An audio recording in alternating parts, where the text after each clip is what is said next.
Politique. Célébration de la 64e anniversaire de l'indépendance du Bénin par la communauté béninoise résidant à Pointe-Noire, Congo-Brazzaville. Le Congo, un véritable pays d'accueil.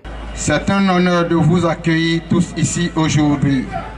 Béninoises, Béninois, chers invités, je tiens à exprimer ma profonde gratitude à tous mes compatriotes pour la confiance que vous avez placée en moi en me permettant de servir en tant que président de notre communauté ici à Pointe-Noire, votre soutien constant et la force qui nous permet à avancer ensemble.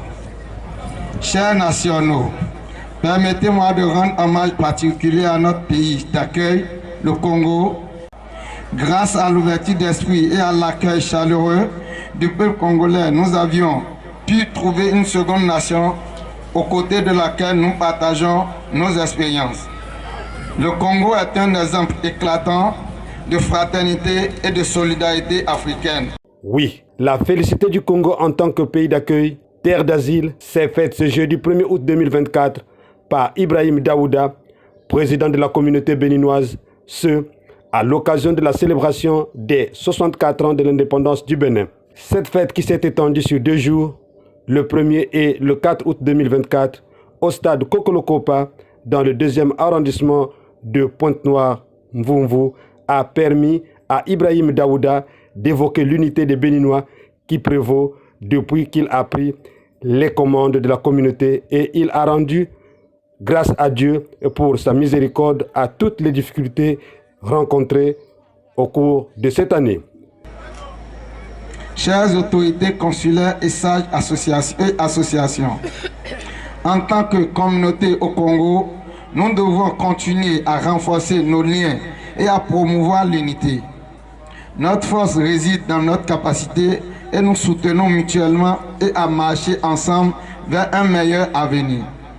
L'unité et l'harmonie sont primordiales pour que nous puissions avancer ensemble comme frères et sœurs.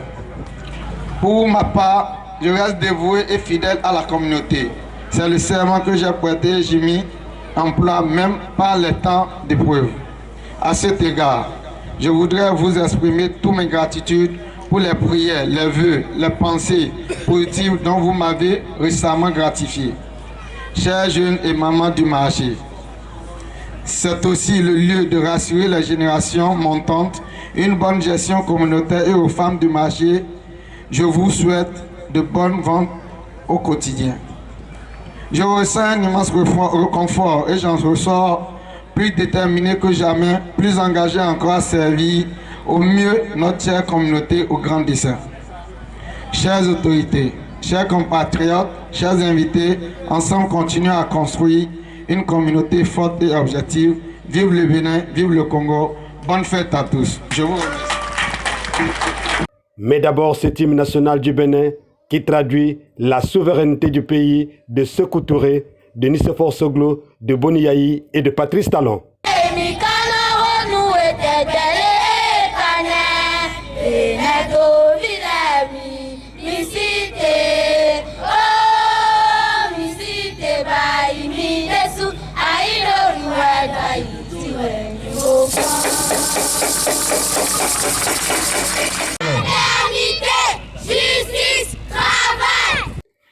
Imam Ibikani Ilias, membre, compatriote béninois, a prononcé une allocution attendue de tous, ceux devant lauréate Liliane Mbéré-Bini, administratrice, maire de l'arrondissement de Mvumvu, hôte de l'événement. C'est le jour de l'indépendance qui fait le 64e anniversaire de l'indépendance dans notre très cher pays, le Bénin. Dans 15 jours, jour pour jour, même jour, la célébration de la fête de l'indépendance de mon très cher pays. Un pays courtois, un pays qui accepte tout le monde, un pays là quand tu dors dans ta maison, tu dors dans la paix.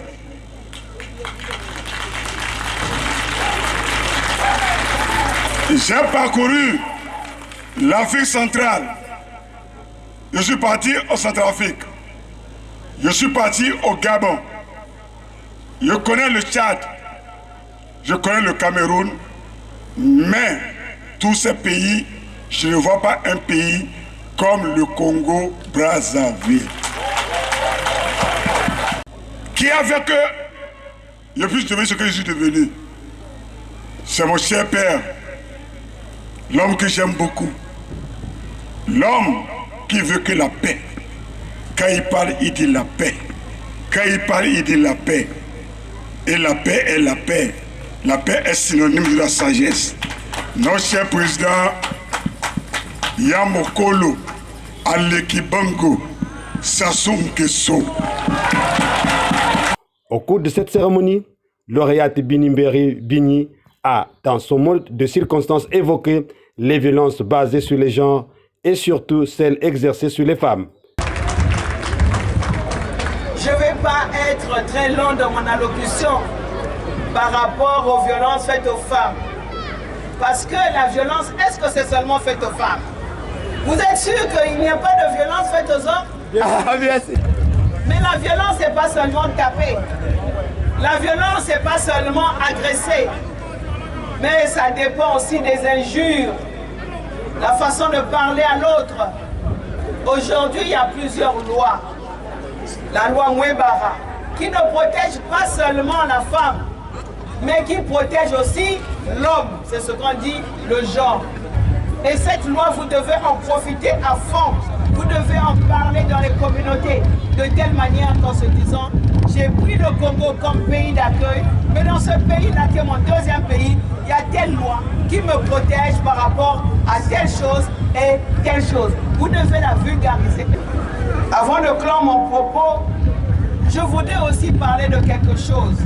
J'ai vu des enfants heureux de jouer, heureux de chanter, mais ces enfants doivent garder la joie de chanter. Mais ces enfants-là, laissez-les aller à l'école, qu'ils fassent de grandes études, parce que je veux que ces Congotons-là deviennent demain des médecins, des professeurs, de grands ingénieurs, pour montrer la santé de demain.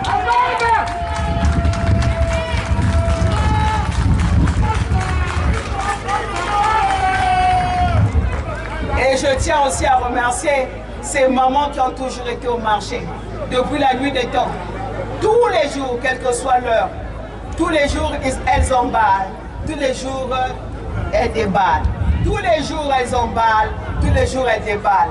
Et quelquefois, quand je les observe, je me dis, mon Dieu, donne-nous la force et donne à ces mamans-là la force de vivre longtemps et de pouvoir travailler aussi longtemps. Parce que ces femmes-là, si elles n'étaient pas là, beaucoup de choses ne pouvaient pas se faire. Je vous souhaite à nous tous une bonne fête de l'indépendance. Pour marquer un cachet particulier à cette fête, une opération de collecte de sang a été organisée. Suleiman Adelabou, secrétaire général de la communauté, sur l'intérêt de la collecte de sang. Bon, le don de sang de la communauté béninoise s'inscrit dans le cadre où nous avons parfois des compatriotes qui en ont besoin. Et aussi, dans notre milieu, bon, il y a des accidents qui interviennent et il faille d'abord donner un premier don de sang pour sauver la vie humaine. Donc nous avons compris qu'aujourd'hui, il ne faut pas attendre les derniers moments pour aller à la banque de sang. Il faut laisser un réserve là-bas pour que quand on en a besoin, qu'on puisse aller là-bas. La maladie ne provient pas, les accidents aussi de route ne proviennent pas. Assalamu alaikum wa rahmatullahi wa barakatuh. Aki Bogoyen Yawani Ibikibiti Ebawa. Rimpeoni, Ani Anshogun Adjoyo et 1er août 2024, c'est son 4e anniversaire du Bénin. Et ni bureau exécutif ni Ayoko. Rimpe Ninu Aoujowa, Amodi Opo. Kabiki accident, quand il y a accident, bébé n'a tel le mythe économique si wale.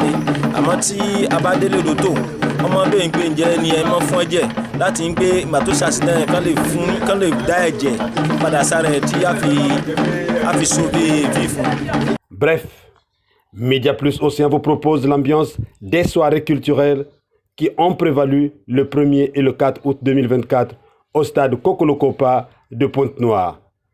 Patriotisme oblige.